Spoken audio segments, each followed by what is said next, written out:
রাজার ঘরে ছোট রানী এলো পদ্মাবতী, রানী পদ্মাবতী।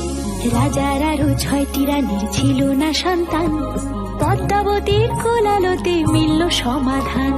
বছর যেতে জন্ম নিল 7 ছেলে 1 মেয়ে, হয় খুশির আকাশ হঠাৎ কালো মেঘে গেল ছেয়ে।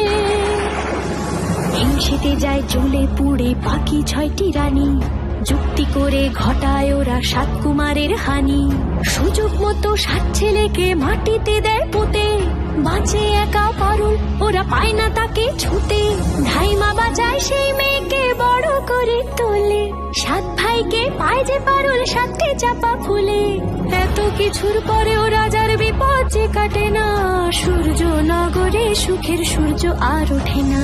হিংসা বিবাদ বিচ্ছেদ আর প্রেমের কাহিনীতে পারুল বোন কি পারবে 7 ভাই চম্পাকে জাগাতে?